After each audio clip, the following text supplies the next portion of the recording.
If you've ever wondered how to save your Photoshop files in the best format for the web, this video is for you. Today, I'm going to show you how to use Save for Web in Photoshop, step by step, so you can export images that load faster, look cleaner, and are ready for websites, blogs, social media, and online stores. This is one of those small Photoshop skills that can make a huge difference, especially if you want better performance without sacrificing quality. And if you find this helpful, go ahead and hit like, and don't forget to subscribe for more easy Photoshop tutorials just like this. Alright, let's jump into it. To get started, open Photoshop and make sure the image you want to export is already ready to go.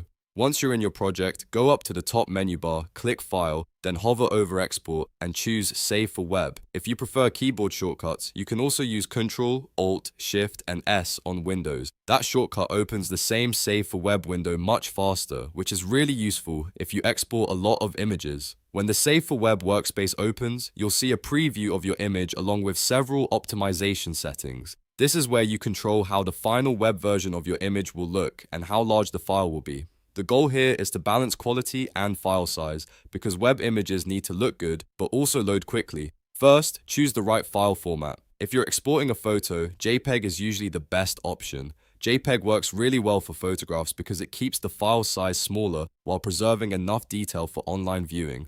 For most web photos, a quality setting around 60 to 80% is often the sweet spot. That range usually gives you a much smaller file without any obvious quality loss to the human eye.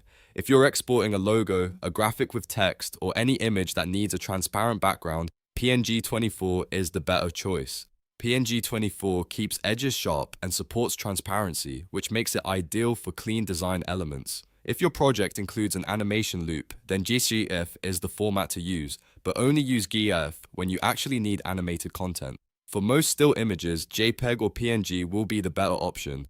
Next, look for the Convert to sRGB option and make sure it stays checked. This is extremely important for web use. sRGB is the standard color profile used by most browsers and devices, so leaving this enabled helps your image display consistently online. If you turn it off, your colors can look dull, off, or washed out, especially on mobile screens. So as a rule, when you're saving for the web, keep Convert to sRGB turned on. Now take a look at the file size estimate in the lower left corner of the preview window.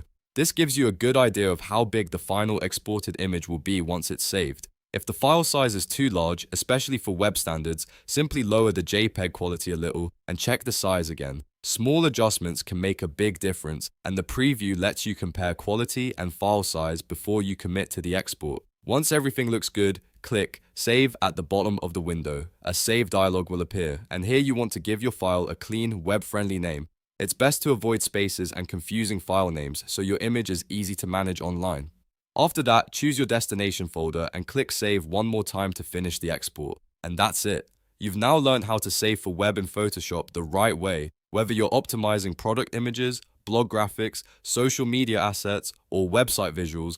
This workflow helps you keep your images lightweight and professional looking. If this tutorial helped you out, make sure to like the video and subscribe because I've got more Photoshop tips and beginner-friendly tutorials coming soon.